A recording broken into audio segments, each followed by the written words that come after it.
3 రోజులు అయింది. ఎందుకు ప్రభుత్వం ఇంకా చర్చలు పిలవట్లేదు? ప్రస్తుతం నడుస్తున్నది కదా మేడం, చర్చలు అయితే నడుస్తున్నాయి. చూడాలి, వేచి చూద్దాము ఏమవుతుందో. చర్చల తర్వాత దాదాపు చాలా రోజుల నుంచి ఆర్టీసీలో పని ఒత్తిడి ఉంది, హారాస్మెంట్ నడుస్తుంది అంటున్నారు. ఎలాంటి ఒత్తిడి ఉంది, ఎలాంటి హారాస్మెంట్ జరుగుతుంది? మేడం పొద్దున 6 గంటలకు డ్యూటీ ఎక్కుతారు మేడం, 5 గంటలకు ఎక్కుతారు. 5 గంటలకు ఎక్కిన వాళ్ళు 8 గంటలు లెక్క పెట్టుకోండి, మధ్యాహ్నం వరకు రావాలి. వాళ్ళు రాత్రికి వస్తారు, 10 గంటలు 12 గంటలు 14 గంటలు డ్యూటీ చేస్తారు మేడం. అదే 8 గంటల జీతమే ఇస్తారు, ఎక్కువ ఏమి ఇయ్యరు. ఓడి ఇవ్వరా? ఓడి ఏముండదు. ఒకప్పుడు ఉండే దాని 1 గంటకు ఓటీ అని ఇస్తుండే, దాన్ని డబ్బులు కట్టిస్తారు, గంటకు ఇంత ఎక్కువ అయిందని చెప్పి.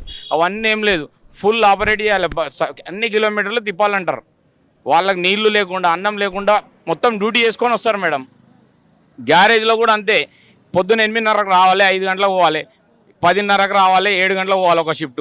వాళ్ళు 3-4 గంటలు ఎక్కువ చేస్తారు. చెప్పడం అంతే, చేస్తావా చేయవా అంతే. చెప్పుకోకుండా లోపలికి వస్తే అన్నీ తెలుస్తాయి. ఇప్పుడు ఏంటంటే బయటకు వచ్చారు, అందరు కడుపులోకి వెళ్ళి బయటకు వస్తున్నాయి మేడం. అది ఆర్టీసీలో మీరు ఏం చేస్తారు? ఆర్టీసీలో నేను మెకానిక్, కోచ్ బిల్డర్.